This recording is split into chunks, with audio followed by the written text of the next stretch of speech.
considered wise. When they close their lips, they are deemed intelligent.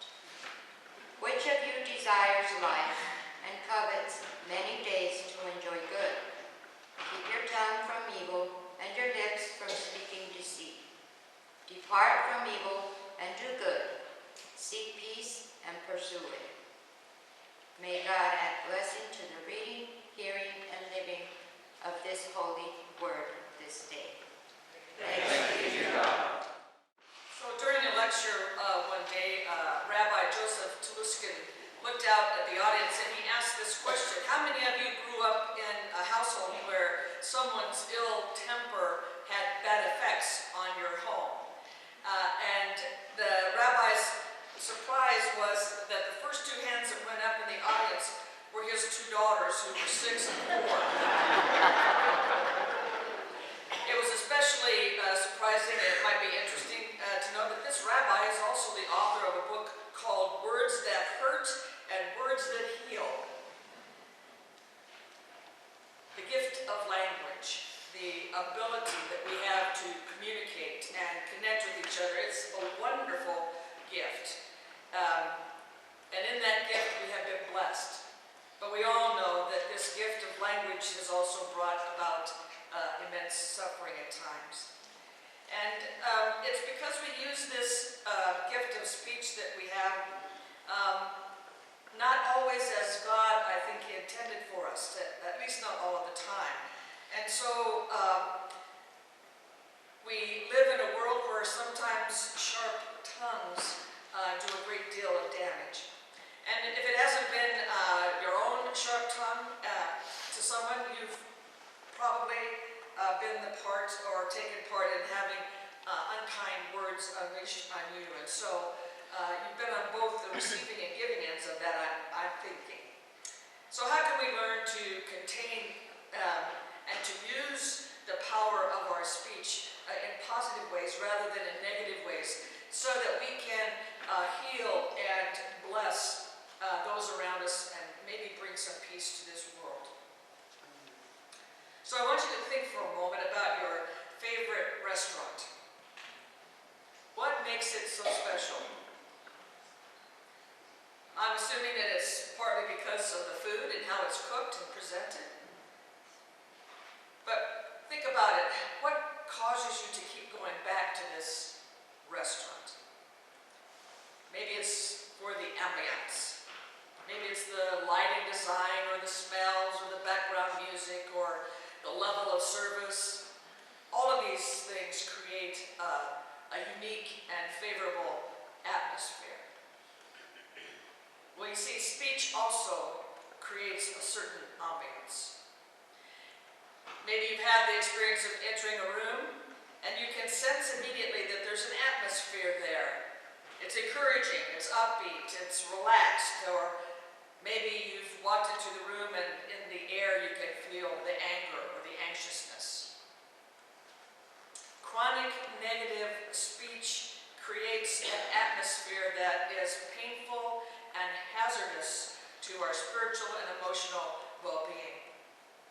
And in fact, some would say that being in a room, even if you're not the subject of ill speech, even being in the room is like being in a room and inhaling secondary smoke. It affects you whether you know it or not. And these negative things that come into our lives because of our speech take a heavy toll on our spiritual well-being too. Maybe you probably remember that saying, "Sticks and stones may break your bones, but words will never hurt you." You see, that's not true. I don't think. Yes, it's true. Sticks and stones will break your bones, and maybe words are not quite as devastating as that in breaking bones, but certainly unkind words can break someone's spirit. Because our words have an incredible power to damage and to do harm. There's been experiments done on this, scientific experiments, and when I was looking online for resources for this sermon series, I found a doctor, in fact I ordered his book. He's a scientist, Masaru Emoto, and he has done research on the power of words. He's done research on the power of words on ice crystals and rice, among other things. And if you want to know more about it, you'll have to find it out yourself. Or you can read my book when I get it. But it's amazing. Maybe you did that experiment when you were a kid, or maybe you've heard of kids that do this experiment where you have two plants, and you say all the kind things to one plant, and you say mean things to the other plant. And they've shown that the plant that's treated with kindness flourishes and grows, and the plant that's treated with unkind words shrivels and dies. The power of our words changes the atmosphere in which we live.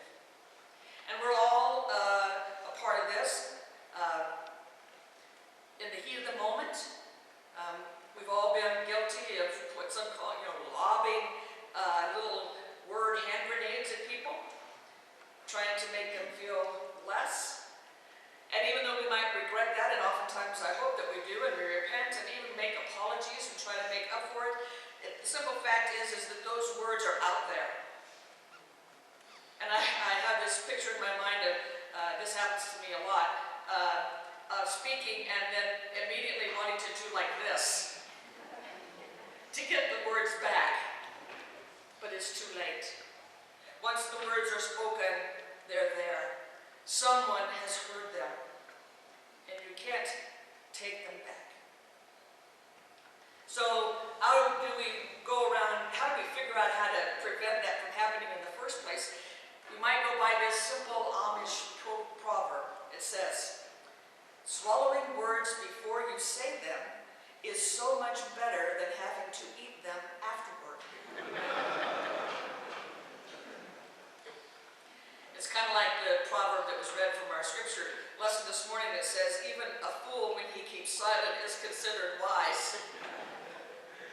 They say if you want people to know who you are, just open your mouth and speak. And that will reveal who you are.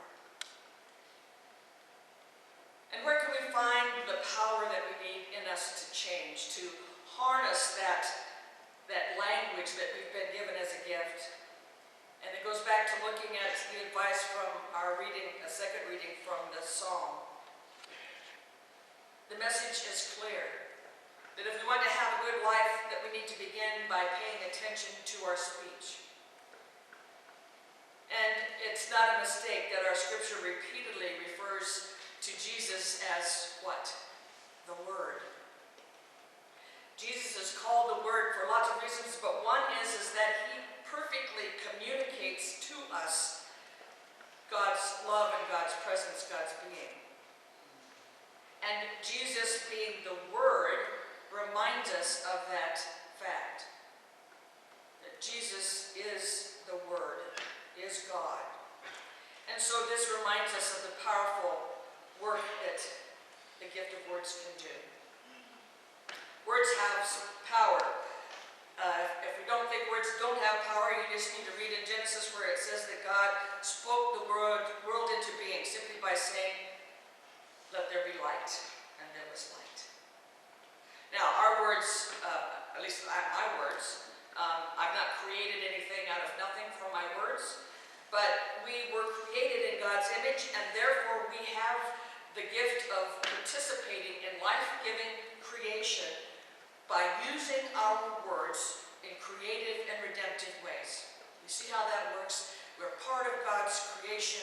We have the ability to create with our words. And even though we can't call worlds into being that I know of, we have been given the gift of words, and we should be using them to bring peace into the world, to create positive energy, if you like, and to keep away from destructiveness of our words. Because even the smallest of words can make a difference in a person's life, in how you experience a day, how they experience a day. So think about the people that you come in contact with every day that you don't know, let's say. If you still go into a bank, maybe it's the bank teller. Or perhaps it's the person who bags your groceries at the grocery store. Or the person that you sit next to in the doctor's office. I know you all go to the doctor's office. So what kind of conversations do we have with these people that don't seem to be a big part of our lives, but are certainly people that we have interactions with all the time? How do we create a world that's peaceful by how we talk to people that we only meet for a moment in time? You see, the reason that we sometimes lose track of ourselves and let our words overtake our brain sometimes is we have this natural reaction to fear and anxiety and irritation. It's part of our defense mechanisms. Back when we were being chased by saber-toothed tigers and things. And we've carried it forward until sometimes it gets out of hand and we react too quickly to situations that we need to think about before we speak. So there's a thing that goes off in our head that says, oh, this is not a good thing. Maybe you've already had some baggage in there about, some reaction you've had to someone else and they said something to you. And really it isn't about what that person said to you at that time, but it's about something that happened an hour ago. But now you react because of the words of that person rather than thinking for a moment about how you might react.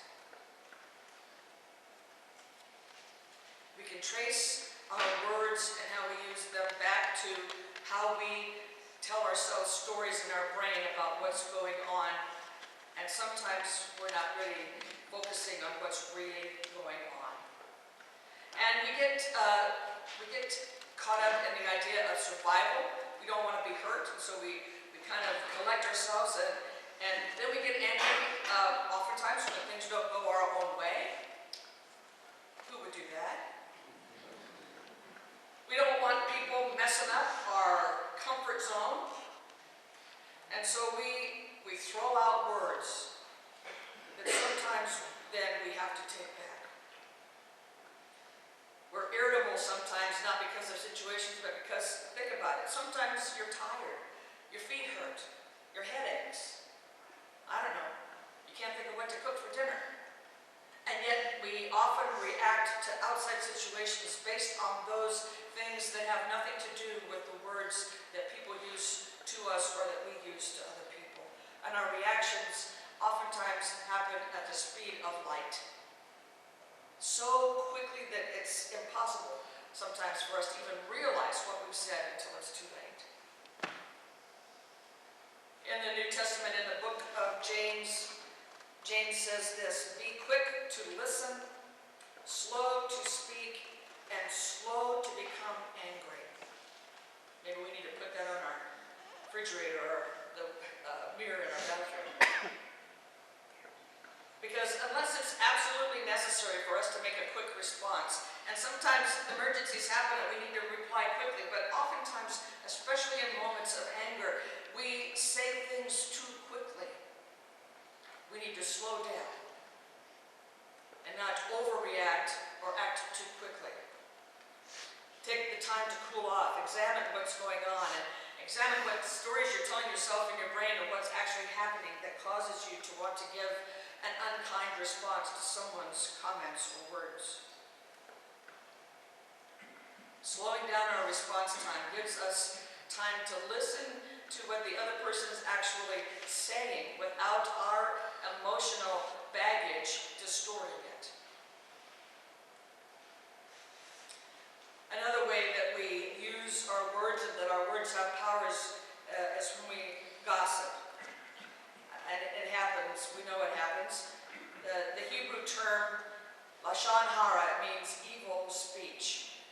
And it's actually a sin against God. It's a big deal for the Jewish people. Gossip is something that is looked on as malicious and slanderous kinds of speech. And so in this world with this idea of what evil speech is, they think that anything that lowers the status of a person to whom it was said about is this evil kind of speech. The Amish have a saying for this. They say this: blessed are those who have nothing to say and who cannot be persuaded to say it. Now that's one to put on a bumper sticker.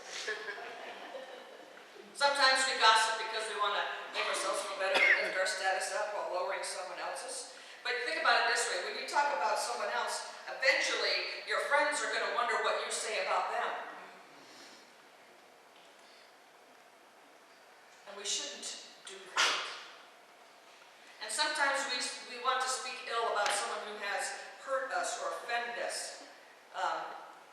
And we want to get back at them. And so we deliver indirect payback. So we don't go talk to the person that's offended us, we talk to somebody else about them.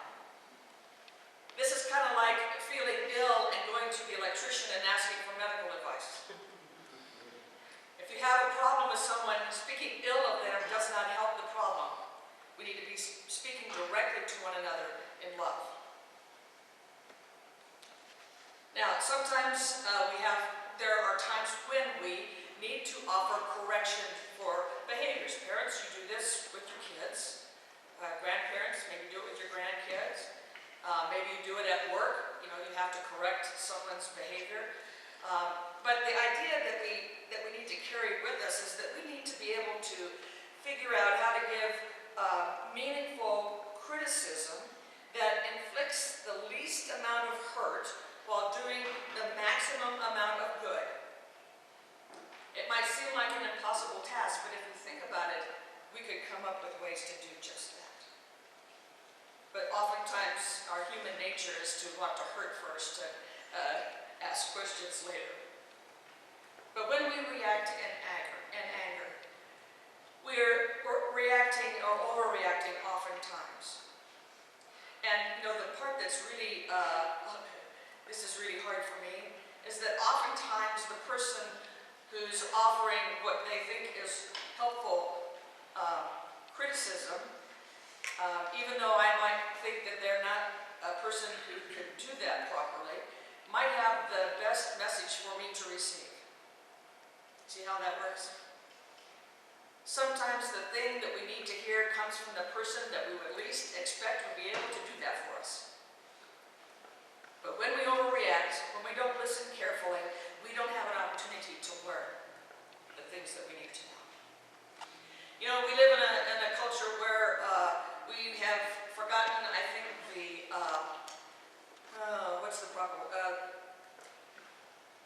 the blessing of civil discourse. We hear it on the television all the time, we read it, and what happens is that anyone who opposes our point of view gets tossed in the same basket with everybody else who doesn't like our point of view, and then we try to figure out ways that we can make them seem like the worst people in the world simply because they don't agree with us. And when we don't take time to appreciate a person's say what they say, and we don't, again, it's not about agreeing or disagreeing, and you don't even have to like them, but the idea that we vilify people because they don't agree with us is something that we need to work on so that we can begin to have a more civil discourse with each other in our disagreements. So the question I go back to is, how can we begin to tame the power of our speaking so that it brings about peace? And before I say anything else, I want you to know, I understand and I totally think that there are some times when we need to be angry.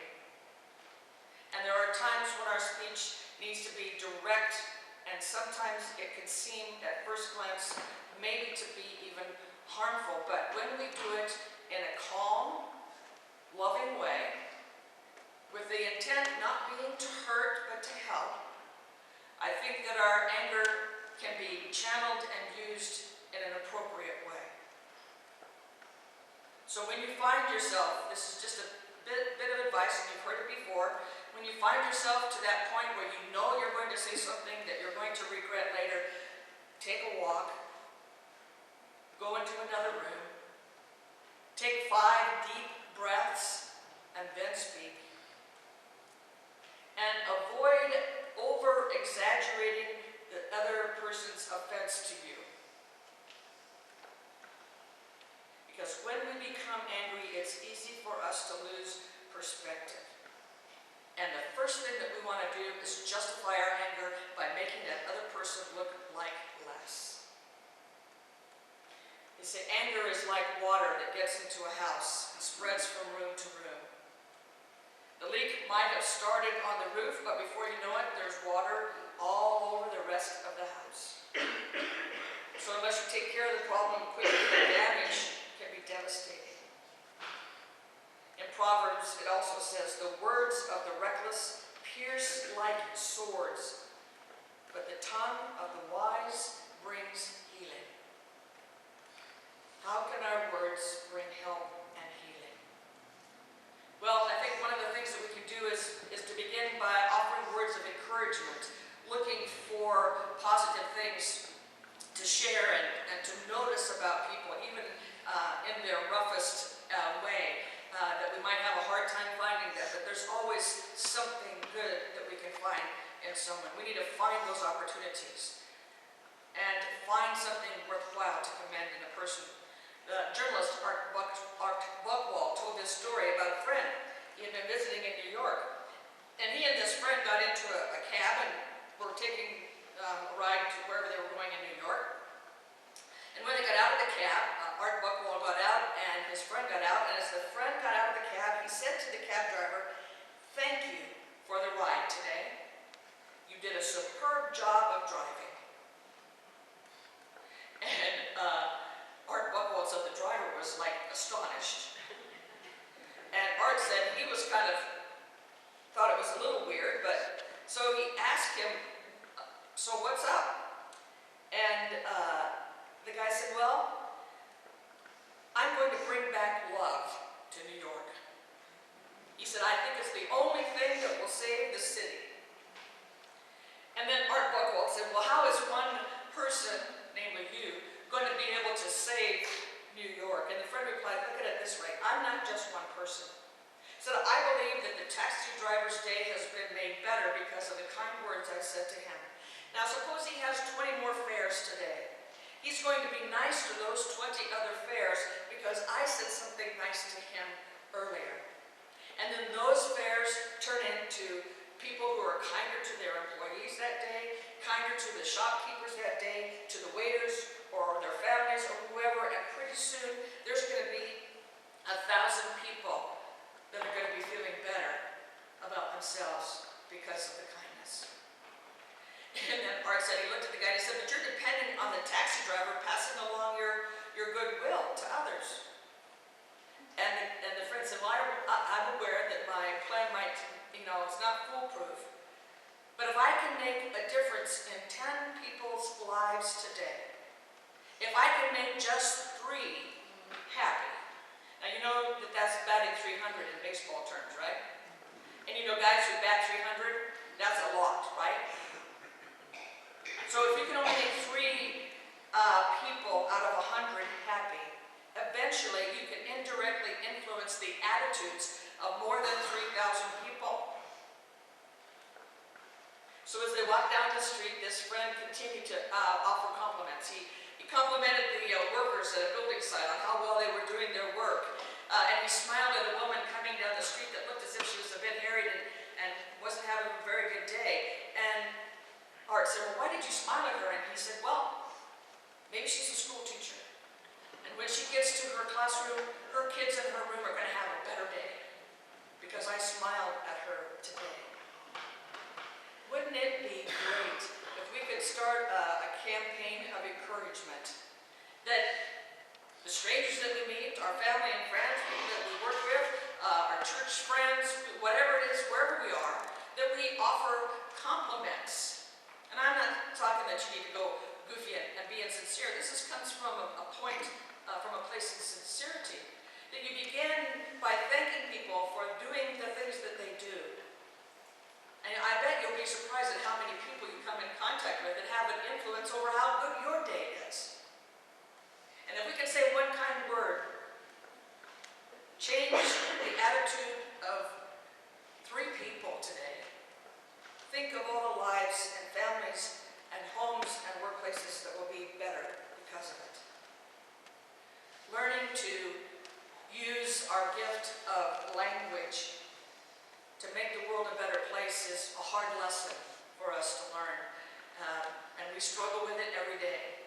but it's something that we need to work on. It's vital for the health and well-being of our lives, our world, our communities. And we should not stop trying, no matter how difficult it is, to think about the power of our words and to use our words responsibly.